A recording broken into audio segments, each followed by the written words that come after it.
Today on Basically Court TV. And when Mr. Connors opened the casket, my father was not in the casket. Who was in the casket? There was another body in the casket. So basically, I bought a car from Mr. Bowman at Greg Bowman and used car dealership. But on the 16th day, I was driving up 7585 North, and the engine fell out of the car.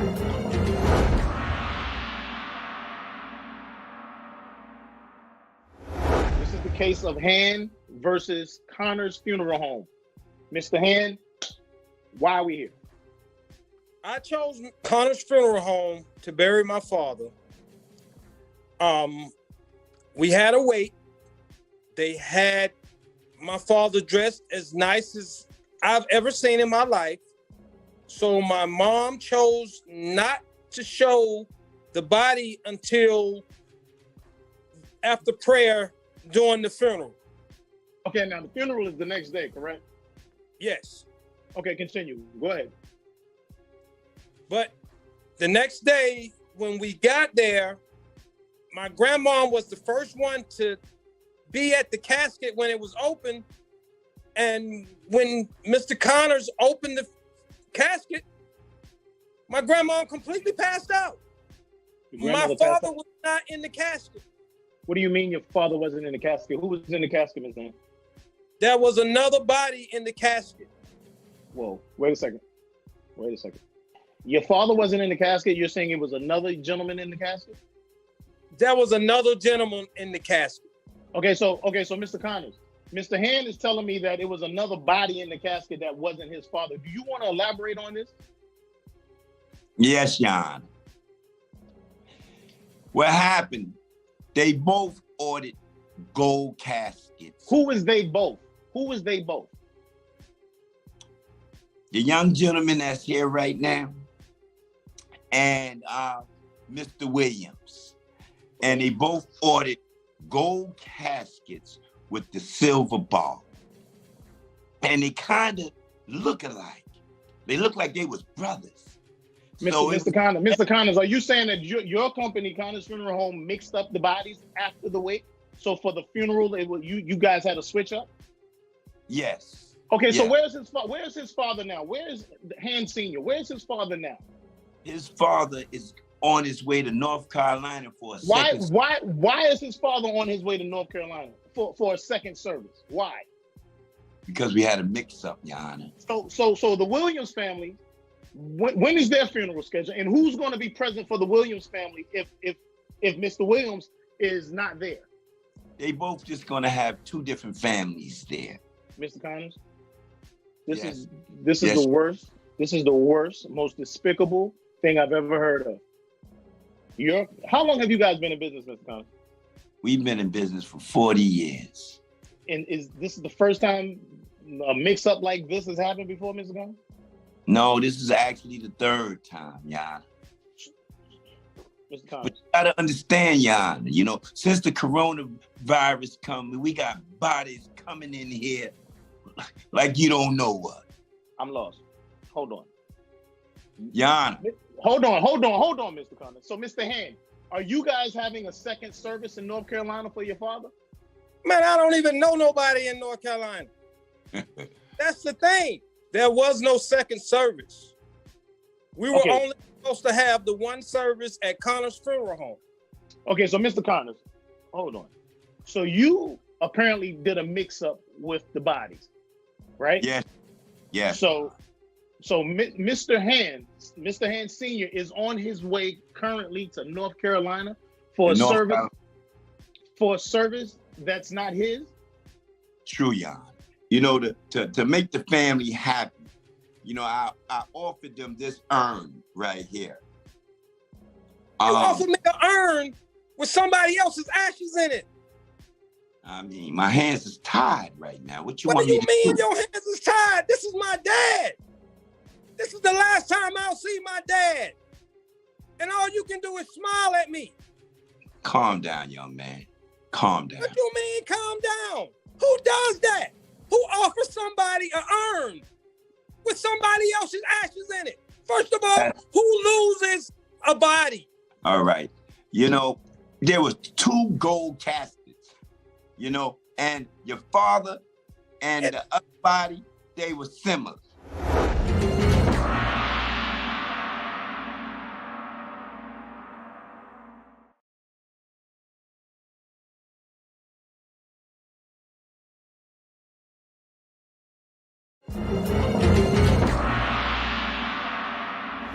Hi guys, this is Gina Nash, field reporter for Basically Court TV.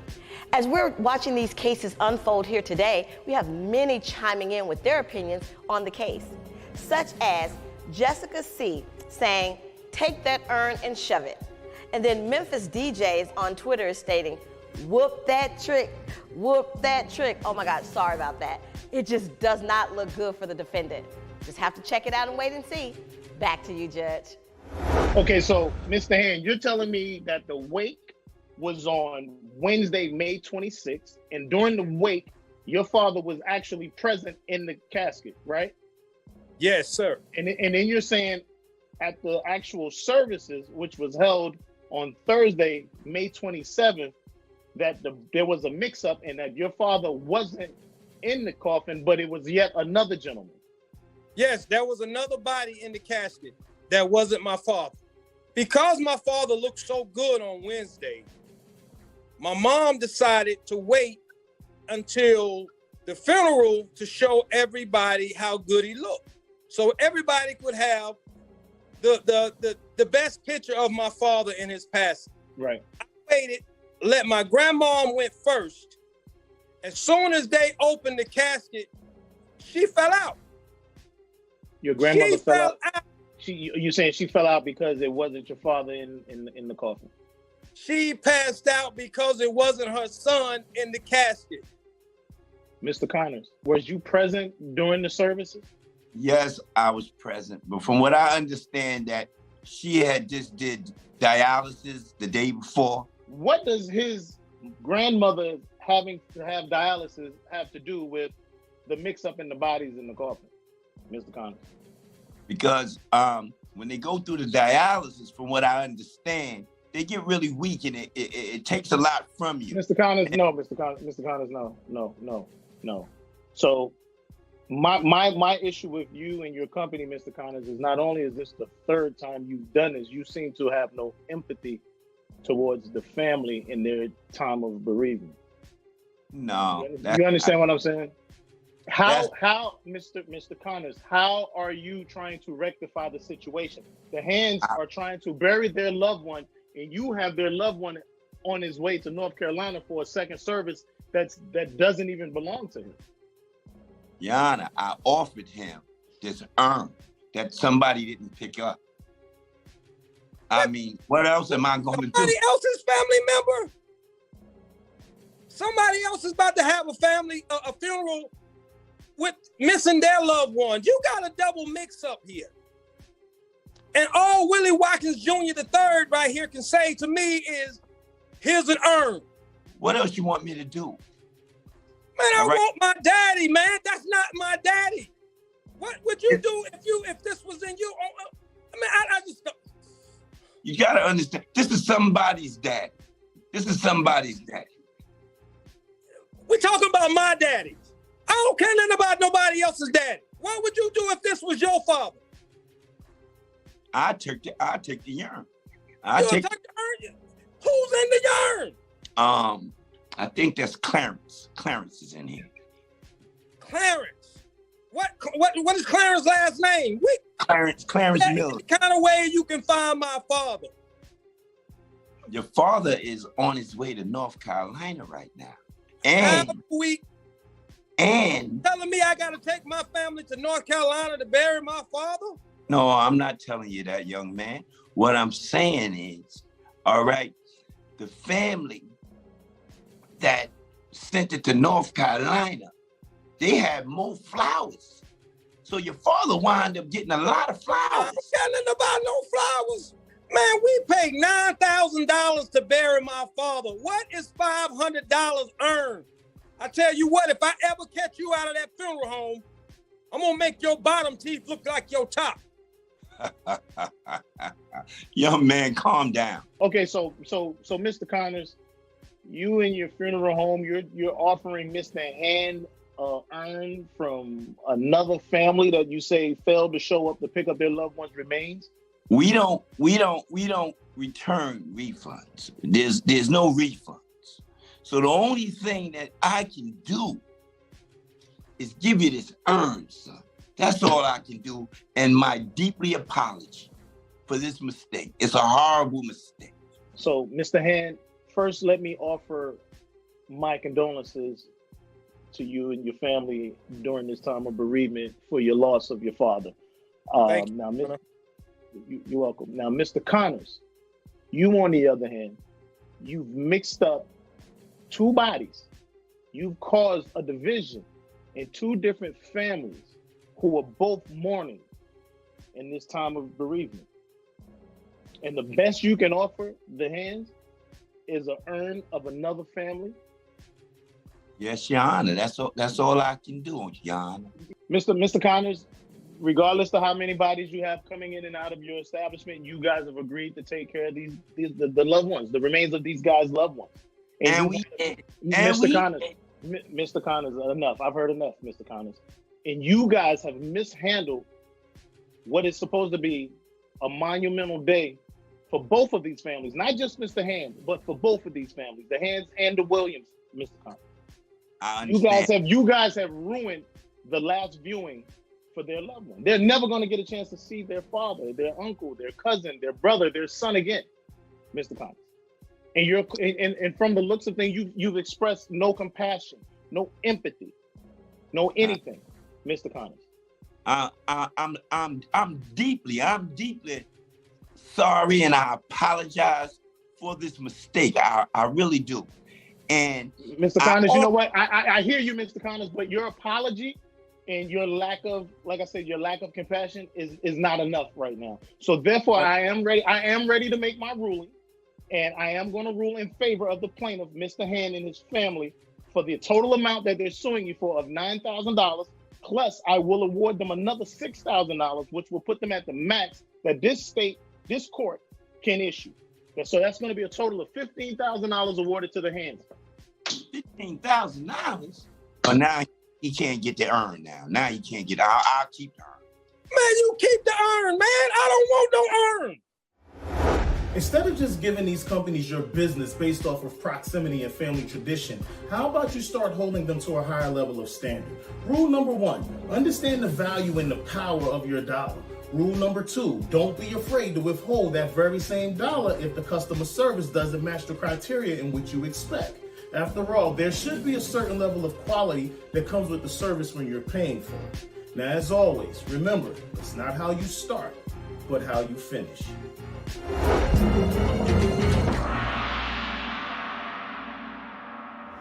All right, this is the case of Palmer versus Bowman. Soul Me a Lemon. Palmer versus Bowman. Okay, guys, I've read your complaints. Why are we here? So basically, I bought a car from Mr. Bowman at Greg's Bales Bonds and Used Car dealership. Spent $2,500 for a 2004 Grand Marquis.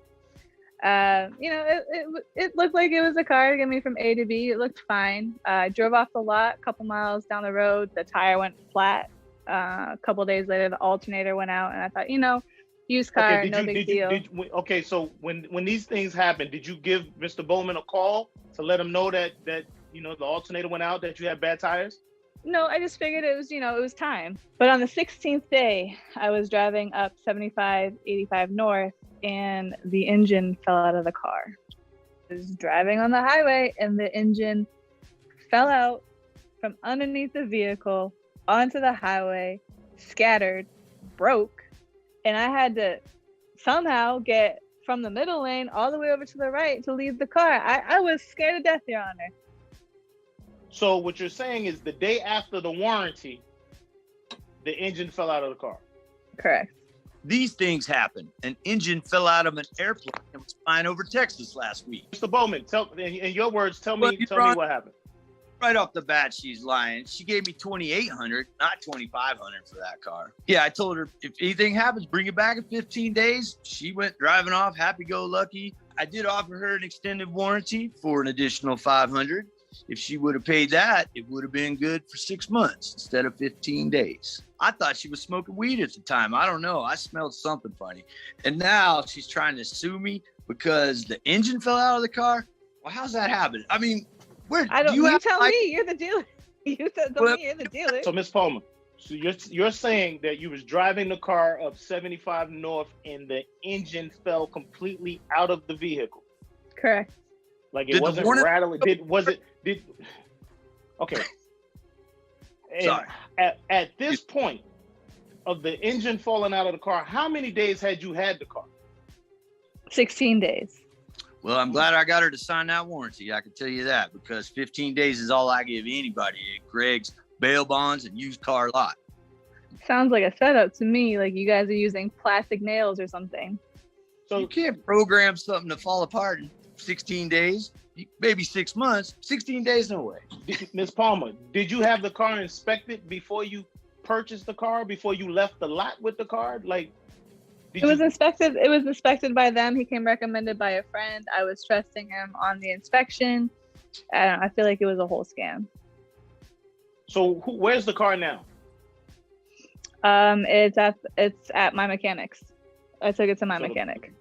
Okay, well, Ms. Palmer, unfortunately, I submitted some pictures to you of the engine that fell out of the, how it all looked on the highway. I've submitted some pictures to you. Okay, I want to look at these pictures.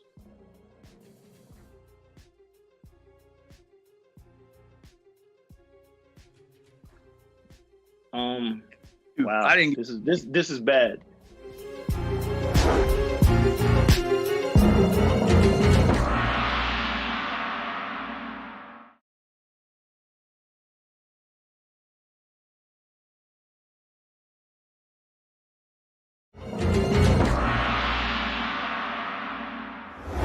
Hey guys, it's Gina Nash, field reporter for Basically Court TV.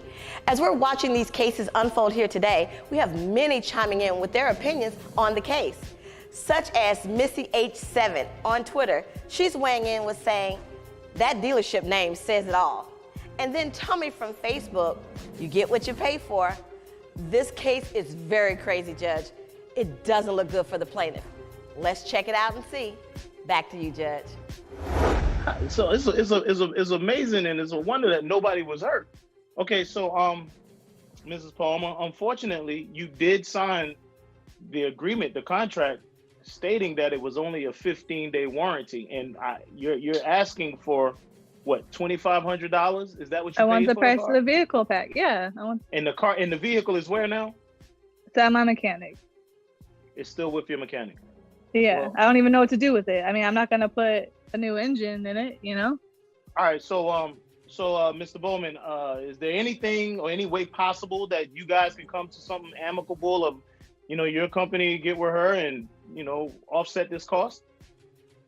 I mean, there might be something we could do. My daddy always said there's no lesson like a bought lesson. And, you're going to pay the price for that. If she can get that car back to my lot, get the engine up off the highway, I'll have my boys put it back in the car, get that thing running. Only costs her another $500. Ms. Palmer? I don't even know what to say at this point. The engine fell out of the car. It's not like a part broke off or something. The engine fell out of the car. I don't know how I could trust this man to do any repairs in a car that he sold me where the engine fell out. Well, Ms. Palmer, unfortunately, per your agreement, you signed for a 15-day warranty. Now, had you taken the car back when the alternator went out and brought this to his awareness, then we could possibly look deeper into your case. But in his defense, he had no knowledge of any damage to the car. You drove off the lot and he never seen you again. And he's saying that this is the first time he's hearing of you when you subpoenaed him to come to court. The problem isn't the alternator and the tire. Like, stuff like that happens on old cars, but the engine falling out of the car is a huge safety problem. It's a big issue. My daughter was in the car with me. Luckily, I was able to get it over to the side of the road. It wasn't a problem. but like he can't. Like this is not appropriate. This is not okay. So what would, in your words, what would you like to happen? Because as of I want my money back case. for what I want my money back for what I spent on that car. I'm wondering if there's been any kind of recalls on these cars for engines falling out, because that's a hell of a bad car anyway. Well, Ms. Palmer, unfortunately, like I said, there's nothing I could do because this didn't happen within the time frame of your warranty. Had this happened the day before, then you'd have a case. But as of right now, you don't have a case, Ms. Palmer. So if we had gotten in an accident and died, then I would have a case? No, if you'd gotten in an accident and died, then you'd have to contact your insurance company. Well, someone would have to contact your insurance company because your car would still be, out of warranty. He needs to be held accountable for what he's selling. Well, holding him accountable for what he's selling could have potentially happened had you brought him in sooner. But bringing him in after the warranty expired, you don't have a case, Ms. Palmer. So with that being said, I'm going to make my ruling, and I'm going to have to rule in order of the defense. Thank you, Hunter. And if you ever go to jail, Ms. Palmer, just give me a call. Greg's bail bonds. You'll be the last person I call. Dude, I would never go to a place that was a bail bondsman and a car dealer. Of course. I have. Sometimes you have to spend a little more money up front to protect the lifespan of your investment. Be it though we expect everyone to be honest and to do the right thing, it doesn't always work out that way. Just like a boxer, you must protect yourself at all times. Extended warranties can be seen as the gift or the curse. On one hand, if you never use it, it can feel like a waste of money. But on the other hand, if you need it, it can be a blessing in disguise. I like to say, look at it as a form of insurance. No one ever expects to have to use it, but it's nice to have just in case you have to. So as the old saying goes, it's better to be safe than sorry. Now remember, it's not how you start, but how you finish. Do you have a dispute and would like to settle it before our forum? If so, contact us at info@basicallyctv.com. Basically Court TV, where the disputes are somewhat real and everyday disagreements are handled however the judge sees fit.